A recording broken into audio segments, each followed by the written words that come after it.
jungle was alive with the sound of breathing. Not wind, not leaves. Breathing. Heavy and slow, as if something large was trying to stay hidden but couldn't quite hide its size. Cale stood still, one foot half raised, afraid to finish the step. His suit's scanner blinked wildly, red lines crossing the screen like a broken compass. The air was hot and wet. He could feel sweat gathering behind his neck guard. Somewhere behind the vines and glowing mushrooms, something watched him. He had only landed 12 hours ago. A simple scout mission, Class 3 ecosystem. High moisture, high predator density, but nothing Earth hadn't trained him for, or so he had been told. Now his rifle's safety jammed, the comms were out, and the creature hadn't moved in 6 minutes. But Cale knew it was still there. Staring. He took the step. The sound echoed more than it should. The jungle didn't respond. With bird calls or insects, it stayed silent. That kind of silence was not natural. It meant one thing. He was not the top of the food chain. Cale moved slowly, eyes scanning. His breath stayed low. He counted 3 seconds in, 3 out. Military rhythm. Discipline over fear. He reached the slope and slid down it quietly, knees bent to control speed. Leaves brushed his armor, but still he didn't hear a thing except the thumping in his own chest. Then the growl came. Low. Vibrating through the ground. It didn't sound angry. It sounded curious. Cale raised his rifle. Still jammed. He dropped it. No point. He pulled his short blade instead, not to fight, but to show he wasn't afraid. That was the rule. Apex predators tested fear. The beast stepped out from behind the mist. It was taller than Cale by at least 4 feet. Brown and silver fur covered its muscular frame. Its eyes were golden, not wild, but intelligent, like it was judging him. It had massive claws, but they didn't rise. It sniffed. Cale didn't move. Seconds passed. The apex stepped closer. Cale saw the faint shimmer of a burn mark across its side. Old scar. He didn't know why, but he lowered his blade. The predator tilted its head. Then it sat down. Cale blinked. The creature licked its paw once, then stared again. Not like a cat, like a soldier checking a new recruit. Cale slowly backed away, 1 step at a time. The apex didn't chase. It watched. Cale made it to the tree line, never turning his back. The moment he stepped behind the thick red trunks, he heard it again, breathing. But this time it wasn't watching, it was following. He walked for an hour. The beast stayed 20 paces behind, always in view, never attacking. Cale tried throwing rocks to scare it. The predator dodged them but didn't leave. It wasn't stalking him, it had adopted him. By nightfall, Cale reached the broken escape. The ship was still smoldering, systems fried, but the beacon light flickered weakly. He slumped to the ground and looked up at the dark sky. Stars twinkled. No ships answered yet. The predator curled up beside the pod like a giant wolf. It didn't sleep. Its eyes glowed in the night, always on him. Cale didn't sleep either. He didn't know what kind of planet this was anymore. Not just dangerous. Alive in ways Earth hadn't warned about. Somewhere deep in his chest a thought formed that made him cold. This creature wasn't the only apex here, and if it had chosen him, what had it chosen him for? Cale woke to the sound of something crunching. Not twigs. Bones. He sat up fast, grabbing a broken panel from the escape pod to use as a shield. His pulse jumped as he turned toward the noise. The apex was eating, not him. Something else. A dead 4-legged creature with sharp quills and purple blood. It must have approached the pod during the night. The predator had killed it quietly. Cale let the panel drop. His shoulders stayed tense, but the beast ignored him. It ate with slow control, not savage hunger. Every movement was clean, purposeful, like it had done this 1,000 times. That's when Cale realized something strange. The kill wasn't near the pod. It was farther out, dragged in from a distance. The predator had hunted to protect him. He didn't want to believe that. It made no sense. Wild animals didn't guard other species. Not unless trained. not unless bonded. But no human had trained this one. Kale reached out slowly, palm open. Testing. The apex paused. Golden eyes locked with his. Kale didn't move. After a few seconds, the beast blinked and went back to eating. Kale exhaled. It was the first peaceful breath he'd had since crashing here. He spent the next few hours repairing what little he could. The beacon's signal needed a boost, so he built a makeshift antenna from the pod's broken struts and a melted satellite dish. He climbed a nearby ridge and planted the device. All the while, the apex followed. Never close, never far. A silent shadow. At midday, rain fell in sheets, heavy, warm, and fast. The sky went from clear to storm in seconds. Kale ducked under the pod's remains for shelter, shivering as his suit failed to dry him. The apex didn't hide. It stood in the downpour, letting water roll off its thick fur. Its eyes stayed open, watching, guarding. Kale didn't understand it, but something inside him had already accepted the creature's presence. It was like having a second skin, a silent partner, an unspoken promise. Still, the question haunted him. Why? As night came again, he looked up at the stars. His signal was working. He saw it blinking strong and steady. Maybe another scout team would find him in a few days. Maybe. He turned and saw the apex resting nearby, body curled, but eyes still glowing. Then something happened that chilled him to his bones. A second set of eyes blinked in the dark. Not the apex's, another creature. It stepped from the trees, larger, leaner, covered in black chitin. Its movements were twitchy, insect-like, but it walked upright. Its claws tapped against the rocks like blades. The apex stood, muscles tensed, tail low, shoulders wide. Kale reached for his broken rifle. It was still useless. He picked up a piece of metal. The new creature hissed, then it charged. The apex moved faster than Kale thought possible. It collided with the insectoid beast in midair. Claws slashed, teeth snapped. The sound was brutal, flesh ripping, screeches, roars. The jungle lit up with violence. Kale ducked as both beasts crashed into the trees, tearing branches down. The fight was over in seconds. The apex stood over the broken body of the attacker. Blood dripped from its side. A deep gash across its flank. Kale rushed forward without thinking. He knelt beside the creature, checking the wound. It growled low but didn't bite. It allowed him. He tore part of his suit and pressed it to the wound, trying to stop the bleeding. "Why are you doing this?" he whispered. The apex looked at him, breathing hard but not in pain. In something else.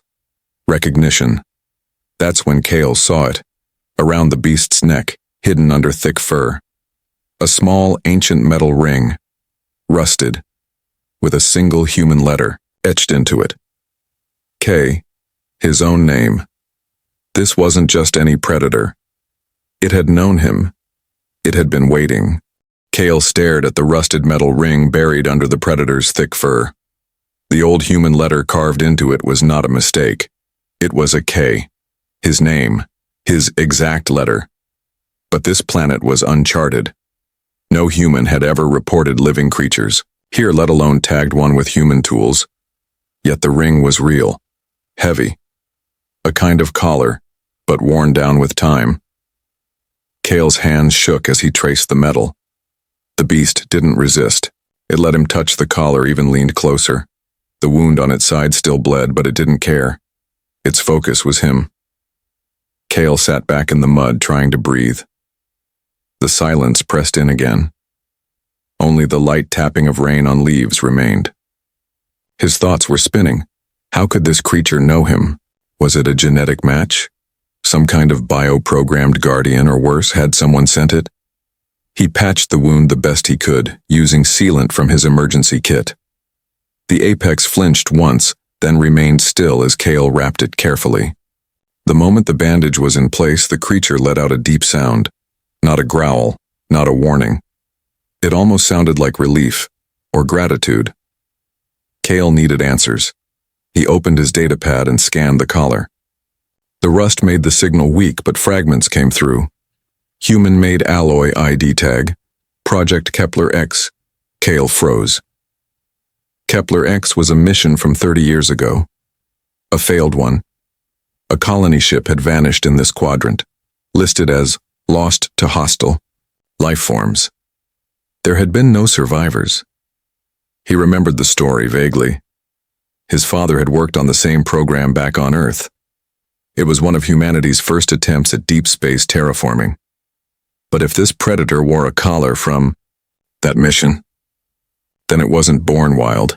It was raised by humans. That meant this planet wasn't just dangerous. It was hiding a history someone had buried. Kale looked at the creature with new eyes. You weren't just following me, he thought. You were protecting something or someone. The predator stood and walked into the trees. Kale hesitated only a moment before following. The jungle felt different now. Not less dangerous, but familiar, like he had stepped into a story written long ago. The creature walked slow, allowing him to keep up, brushing vines aside with its thick shoulders. They traveled until dawn. That's when Kale saw it. Ruins. Half swallowed by moss and trees, the stone structure was wide and circular, like an old temple or command center. Carved into the stone were faded symbols, some alien, some human. He stepped inside. Broken screens, dead consoles, rotting furniture. Yet the layout was unmistakable. This was a human base. Kale moved deeper, passing dusty bones in old armor. They had been here a long time. Most still carried old Earth flags on their chest plates. Their gear was rusted but intact. In the center of the chamber was a tall metal tube, cracked and burned. Kale approached it, wiping the dirt off the glass. Inside was a body. His breath caught. It was human. A woman. Old, preserved by the tube's failing systems. Her uniform read, Commander V. Kale, his grandmother's name. Kale fell to his knees. His family had never known what happened to her. They had always said she disappeared in deep space. She had died here, on this forgotten world, protecting something none of them understood. He turned slowly. The apex stood beside her pod, lowering its head with a soft sound. Its golden eyes were no longer wild. They were sad. Kale finally understood. This creature had once been her protector, and now it had chosen him, not out of instinct, but legacy. Kale sat in silence beside the broken pod. The face behind the glass belonged to someone he'd only seen in old photos, his grandmother, the woman who vanished before he was born. Now she was here, lying in a metal coffin, far from Earth, surrounded by jungle and ghosts. The apex beast lay beside her pod like a loyal guard. It hadn't moved in over an hour. Only its breathing told Kale it was still alive. Slow, steady, patient. He wiped the tears from his eyes and stood. Around the chamber, faint light still flickered. Some power remained in the walls. He moved to a control panel and began brushing away moss and dust. The system was weak, but it hummed to life with a spark. A screen lit up. Project Kepler Seconds. Final log entry, Commander V. Kale. He pressed play. A cracked video appeared. Static danced across the screen, but her voice came through. If you're seeing this, then your family, maybe my grandson, maybe someone else with my name. We failed our mission. The planet wasn't empty. It was growing. Something. Living defenses. The creatures here were not wild. They were designed, programmed, but one of them, it changed. It protected us. The screen glitched. Then her face returned, bruised but calm. We called him Rex. He wasn't like the others.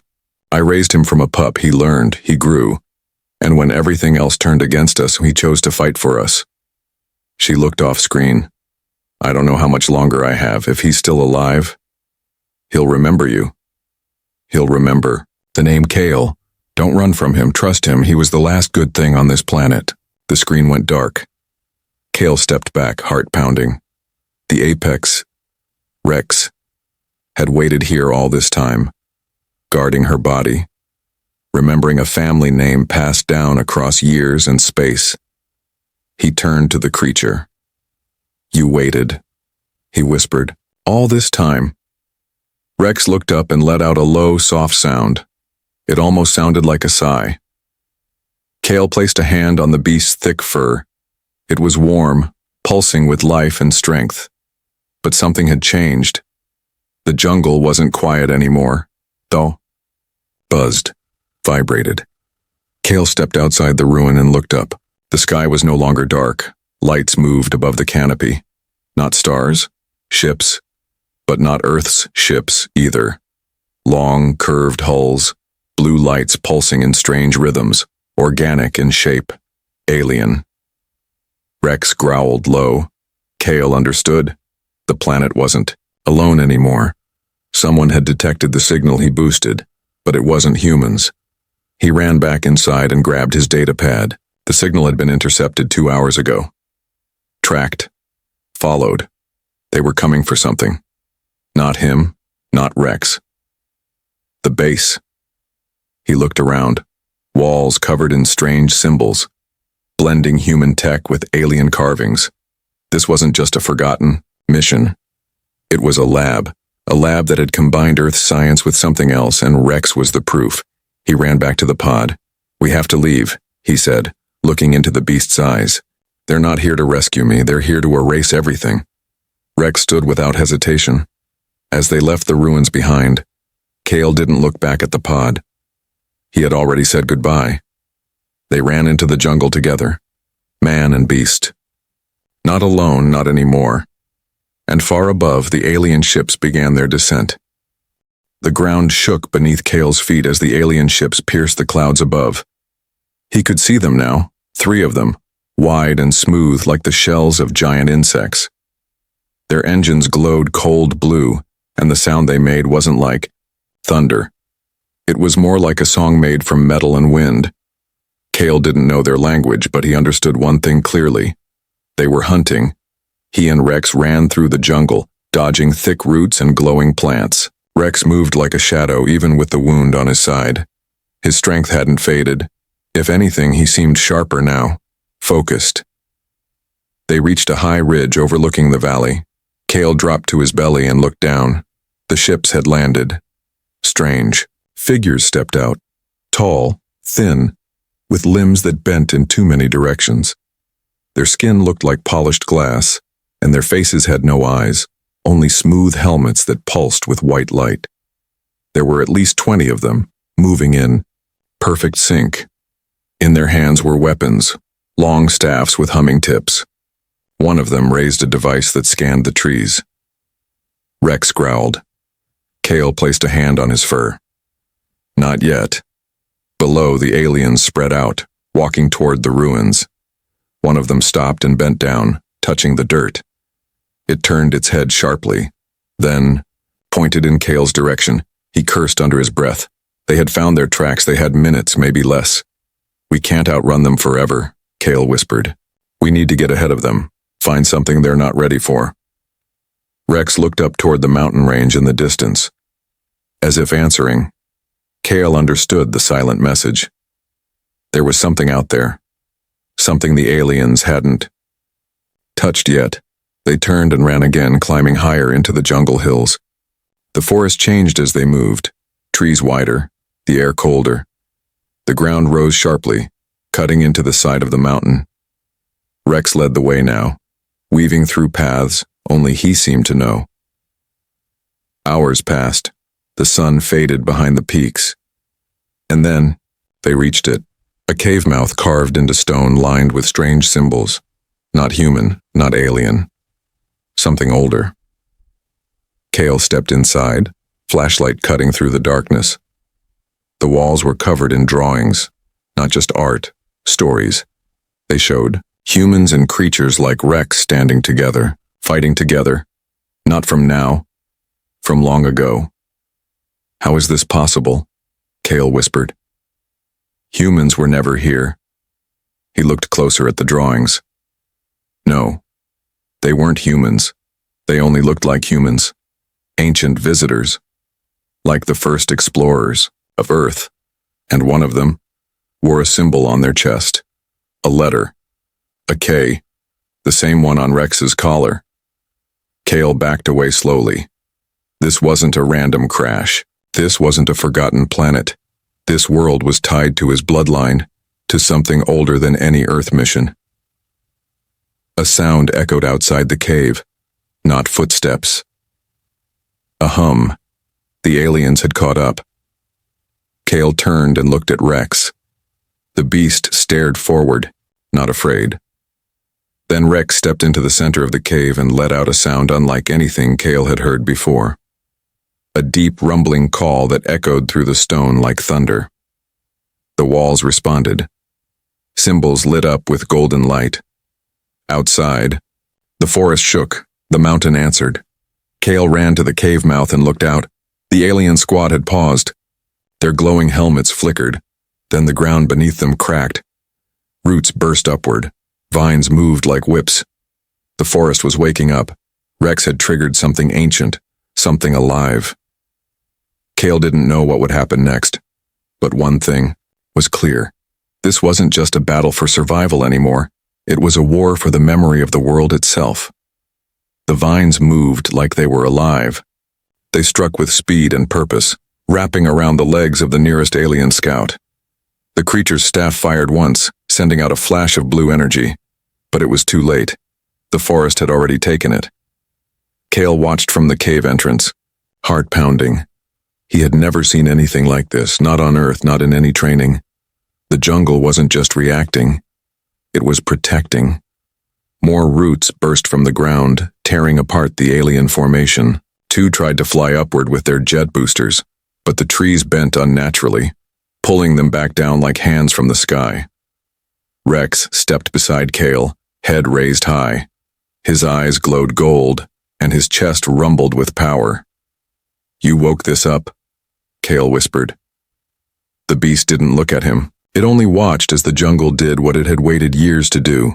Fight back. But the aliens weren't finished. From one of the ships, a new figure emerged, taller than the others, wearing dark armor that shimmered like glass.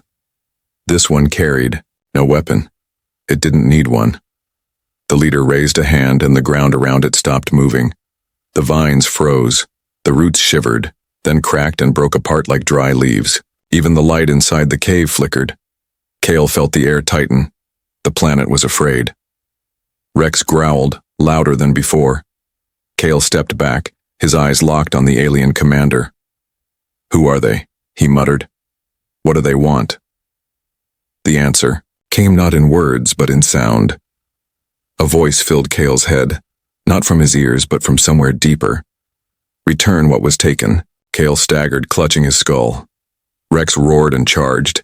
The alien didn't flinch. It lifted its hand again. A wave of force hit Rex midair and slammed him into a tree. The trunk cracked in half, and the beast fell hard to the ground. No, Kale shouted. He ran to Rex's side, checking his pulse. Still alive, still breathing, but stunned. The alien walked toward them slowly, calmly. This world is not yours. The legacy must end. Kale's blood boiled.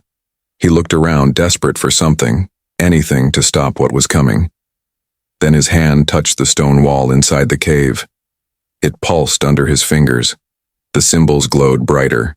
The drawings of the humans and beasts began to shimmer, the light traveling into the stone, into the ground. Kale didn't know what he was doing. He just spoke. I'm not here to take. I'm here to remember. The cave responded.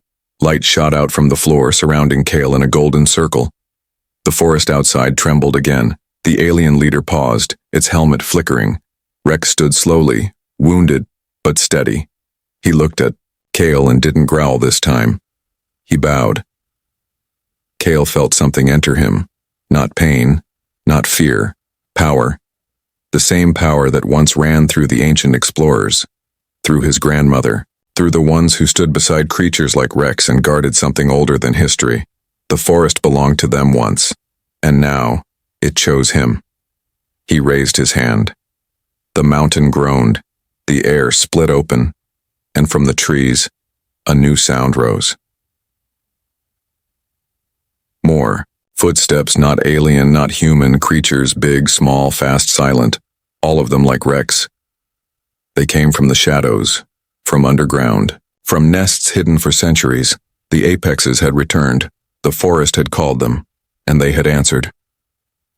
Kale stared at the alien commander. "Now it's your turn to run," he said. And for the first time, the alien stepped back. The jungle was no longer quiet. It howled.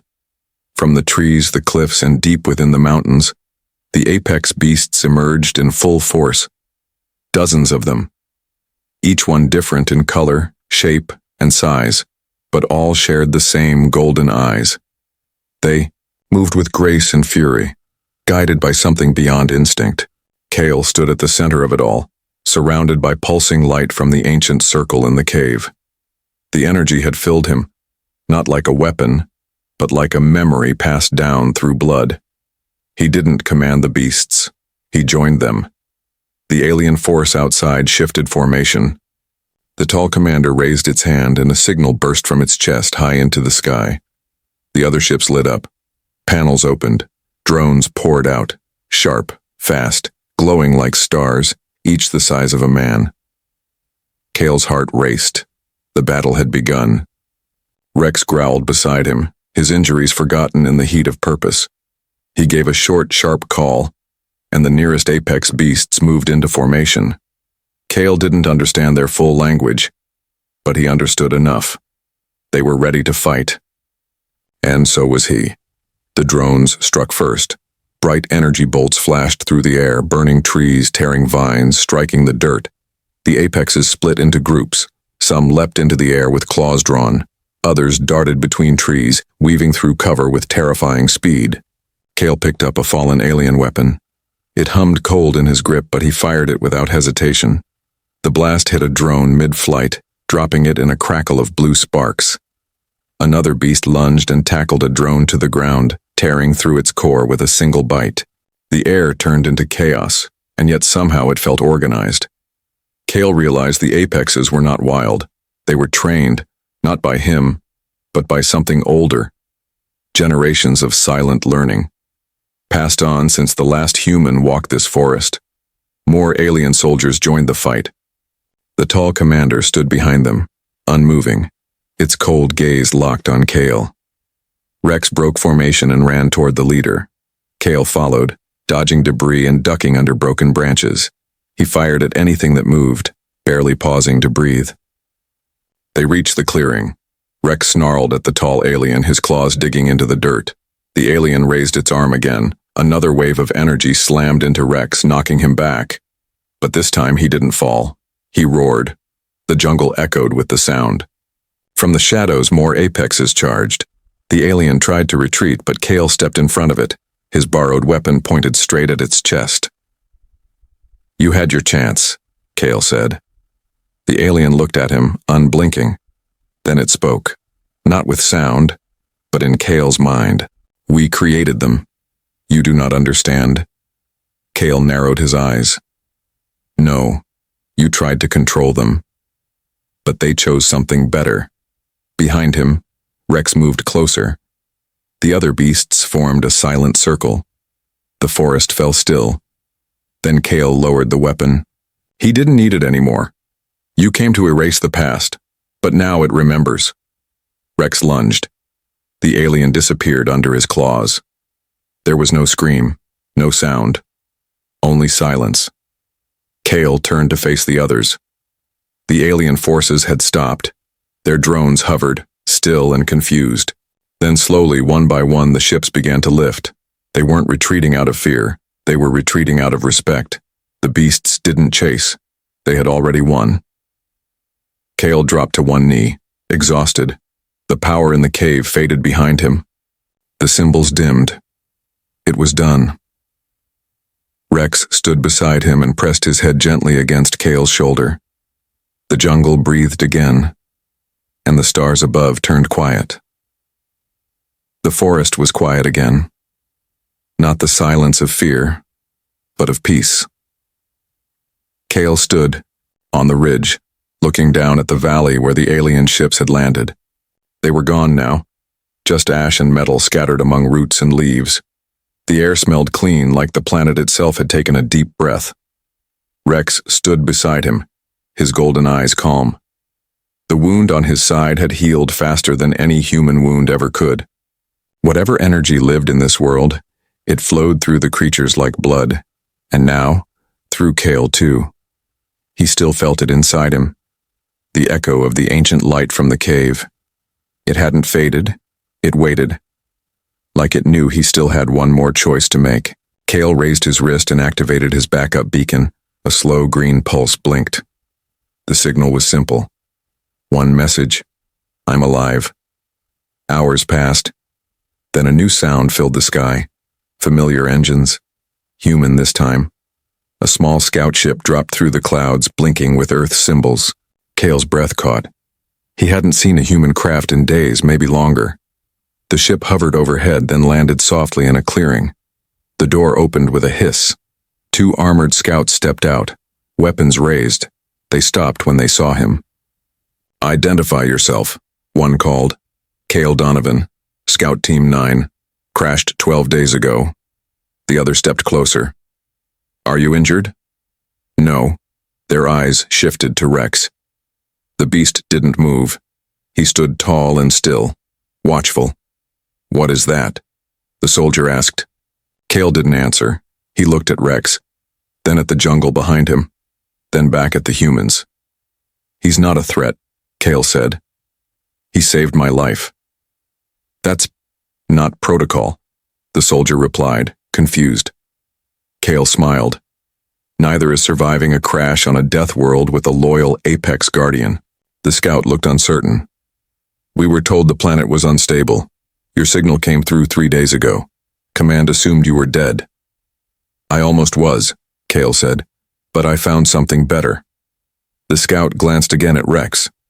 We're under orders to extract survivors and collect all data from the site. You're coming with us. Cale didn't move. Behind him, the jungle rustled softly. Dozens of glowing eyes watched from the trees. I'll share my report, Cale said. But not everything belongs to Earth. The soldier frowned. What do you mean? Cale turned back one last time and looked at the mountain range. He saw the cave entrance in the distance, barely visible now behind vines. That cave wasn't just history. It was a beginning, and it was still awake. I mean, this world has its own memory, its own law, and it doesn't want to be taken again. The scout lowered his weapon slightly. Then what do you want, Cale? Cale placed a hand on Rex's shoulder. I want to stay. You'd give up going home?